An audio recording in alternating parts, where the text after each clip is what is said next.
আমি রিপ্রেজেন্টেটিভ হিসেবে ঘাটাল লোকসভা কেন্দ্রের রিপ্রেজেন্টেটিভ হিসেবে ওনার সঙ্গে কথা বলেছি, ডিস্ট্রিক্ট মিটিংয়ে এসেছি এবং উনি সবার সামনেও বললেন কি ঘাটাল মাস্টার প্ল্যান এই সরকার তো সেটা কমপ্লিট করবে, যেটা শুরু হয়েছে আগে সরকার।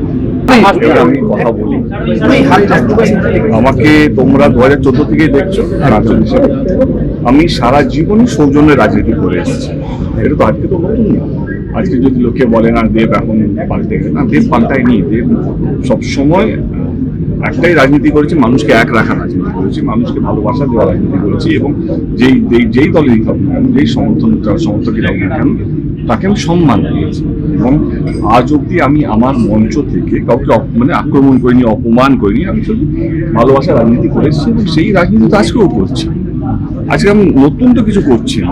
আজকে যখন আমাকে জয় শ্রীরাম বলা হয়েছিল এরপর যখন তাকে তো গলায় জড়িয়েছিলাম, বা আমি এমন কোনো বক্তব্য রাখিনি বা এমন কোনো কাজ করিনি 2014 থেকে 2026 অব্দি যেটা আমার দলের নাম খারাপ এবং আমার আজকে 2026-এ আমি এমন কোনো কাজ করিনি যারা আমাকে ভোট দিয়ে তারা দিয়ে এটা মনে হচ্ছে না ভুল লোককে ভোট দেয়। আমি তাদের তো হকের জন্য লড়াই করছি, আজকেও তার জন্যই এসেছি।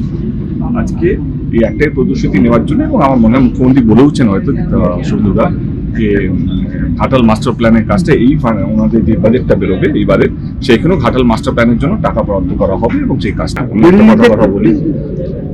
আমার ভালোবাসা মমতা ব্যানার্জির জন্য সারা জীবন থাকবে। কাল থেকে নতুন তৃণমূলে যাচ্ছি, আমি নতুন তৃণমূলে যাচ্ছি না।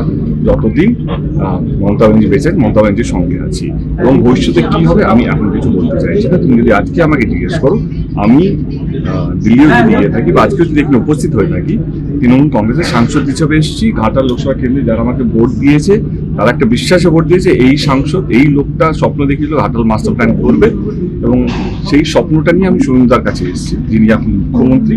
এবং একটা জিনিস তো আমাদের সবাইকে মানতে হবে, কে law of the land, respect to the position, respect to the chair.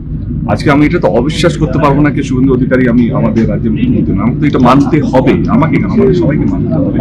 এবং আমার কাজটা কি, এই ডাবল ইঞ্জিন সরকার যেটা কেন্দ্রতে আছে এবং রাজ্য আছে তাদের হাত ধরে আমি যে প্রতিশ্রুতিগুলো দিয়েছি বা আমি যে স্বপ্নগুলো ঘাটাল লোকসভা কেন্দ্রের মানুষকে দেখিয়েছি, সেই স্বপ্নগুলো তো আমার দায়িত্ব স্বপ্নটা পূরণ করার।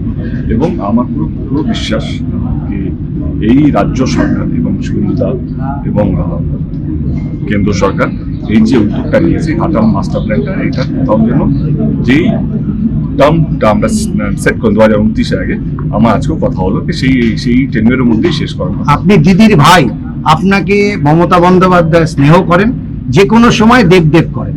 গতকালে একটু আগে বললাম যে যতদিন দিদি আছেন ততদিন আমি দিদি। আপনার সাথে এর মধ্যে কথা হয়েছে? হয়েছে, কালকের পরে কথা হয়েছে। আমি সারা শুটিং করছিলাম, আমি একটাই কথা বলছি যে আপনারা যে রাজনীতি